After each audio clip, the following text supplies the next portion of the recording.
mahal na coffee shop. What is up mga mates? Tofi here nga pala nagbabalik, and for today's video magsa-celebrate kami ni Mrs. ng aming 7th wedding anniversary yan. 7, 8 na. Sasawahan tayo. Samahan nyo kami. At yan, di alam ng asawa ko kung ilang years na kami. Tignan mo, nagbilang pa. Tingnan mo, hindi niya alam. First time namin ulit na lalabas ng kami lang. So, pero saglit lang kami kasi syempre si baby ay breastfed. At kami ay puyat. Yan, nakikita nyo, pinuyat kami ni baby. Kaya ayun, medyo antok-antok pa. Kaya yun, tara samahan nyo kami sa Opus Mall.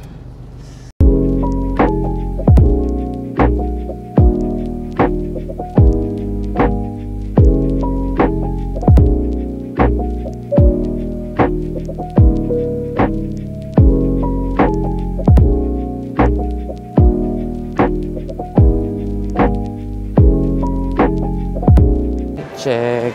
Asan ka? Fit check.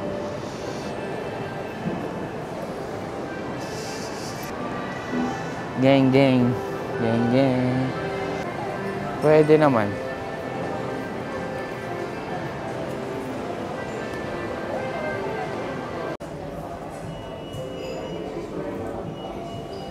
Ay, ito sa akin Salma. So, ayun, while waiting, ano ba magandang topic?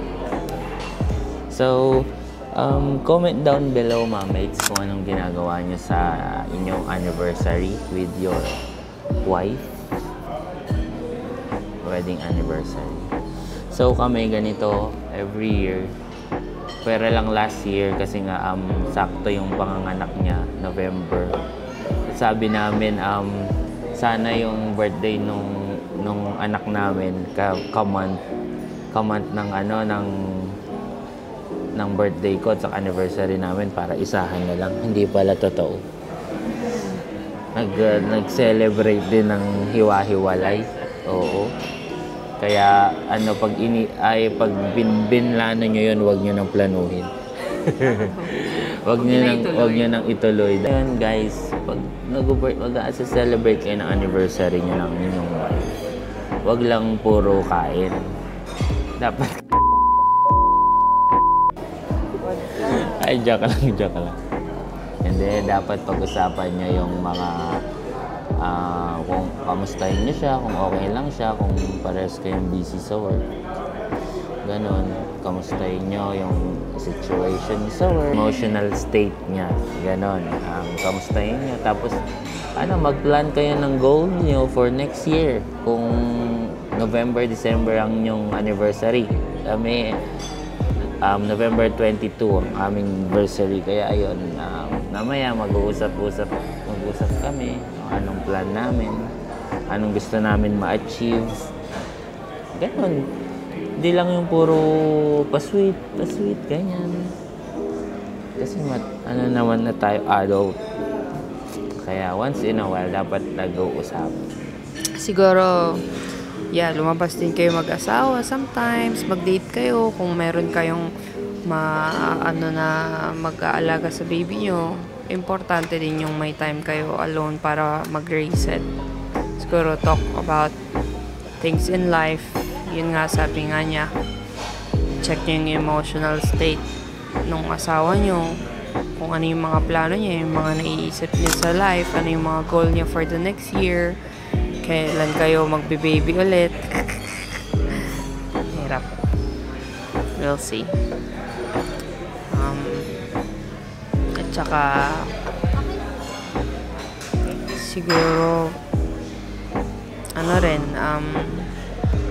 kung may time lang naman, I know not everyone has the privilege to actually go out, just the two of you, kasi walang babantay sa baby. Sometimes it's sad, parang may sepangs ka na sa baby, parang mamimiss mo na siya na wala siya. Katulad kanina, hindi niya alam kung iiyak siya o tatawa. Pero hindi niya pa siya alam. naghahabol. Hindi pa siya nag-abol, pero hindi niya alam yung mafe-feel niya nung nakita niya na aalis kami. Kasi And lastly, yun yung mga advice namin sa about celebrating your wedding anniversaries. And yun lang ang gusto ko lang i-discuss, yung always do your research sa mga nakikita nyo sa social media, kasi minsan kahit napapanood nyo lang, hindi nyo alam na unti-unti nang naapektuhan yung mga pananaw nyo, ganun, yung mga nararamdaman nyo. Akala mo napapanood mo lang siya, pero minsan parang na-apply nyo na.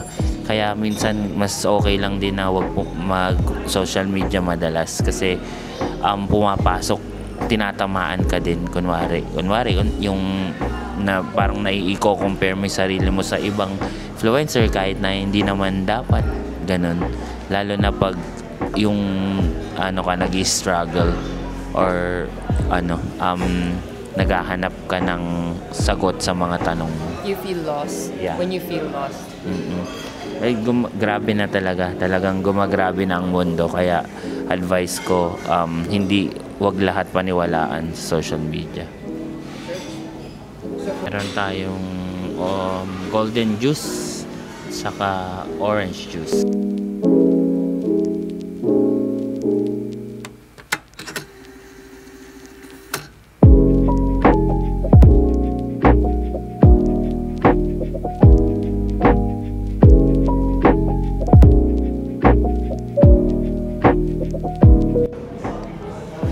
Perfect bite. The perfect bite, brother.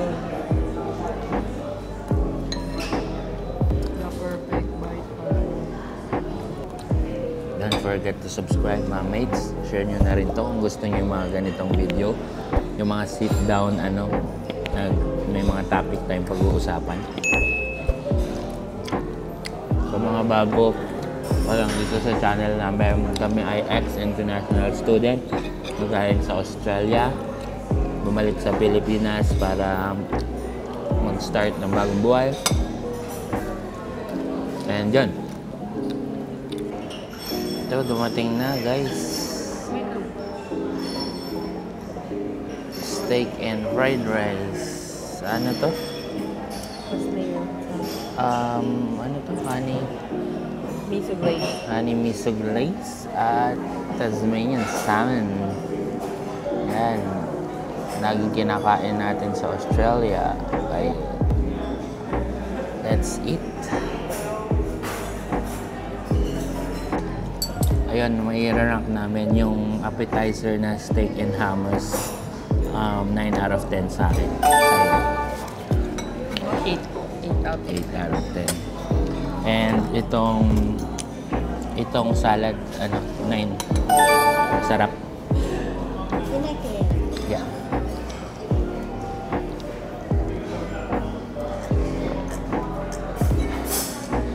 Ikaw, Itong salmon or yung salad?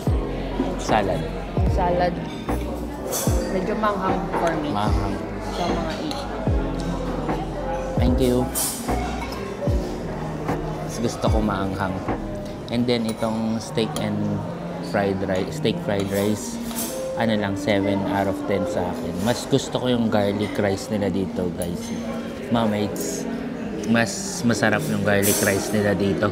At saka recommended ko na pagkain yung Squid Ink, yung steak and hummus. Ito masarap din yung And yung sa kanya ay Tasmanian salmon. Kung gusto nyo ng Thai food, ma-appreciate nyo to. Kasi Anong masarap siya. rank mo? 9 out of 9 out of 10 daw. Sa akin, normal. 8 out of 10. So, yun lang. Kakain na kami. Bye.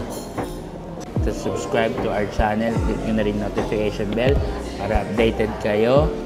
And, ayun, after nito, baka maglakad-lakad kami ng konti. Then, baka mag-coffee kami. Tatry namin yung sabi dun sa When in Manila, top 7 cafes, coffee shop in the Philippines ata yun.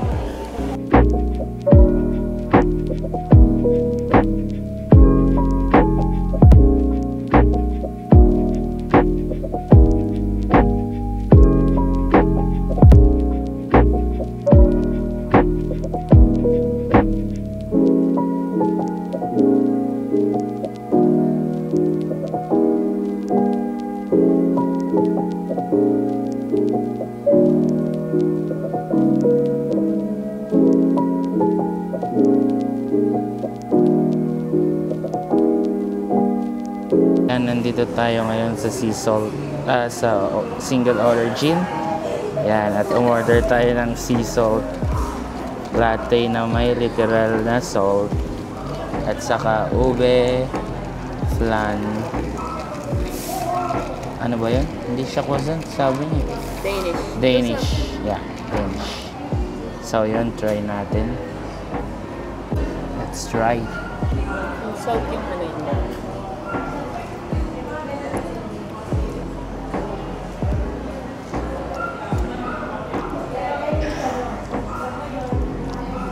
Ang sarap.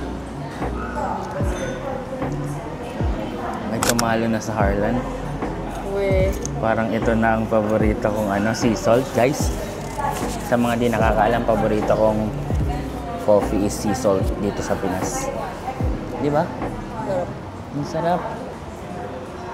Miss na namin ang baby namin. Datingin. Uwi na po kami. Uuwi na kami. Yan ang mahirap. Kaya uuwi na kami after nito. Bibilisan na namin. And ayun, recommend ko to single origin. Hindi ko alam kung top 7 siya sa Philippines. Nakita ko lang sa When in Manila. Check nyo na lang din.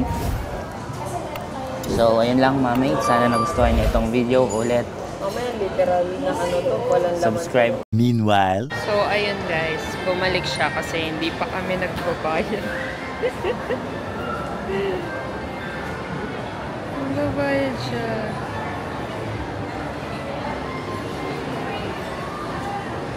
Hindi nagbabayad, tumakbo. Bumalik tuloy. Ay, muntik kaming malibre sa coffee shop, sa mahal na coffee shop. Yun, bumalik ako kasi nagtataka ako bakit dinabawasan yung pera. Yun pala, hindi pa kami bayad. At hindi nila alam.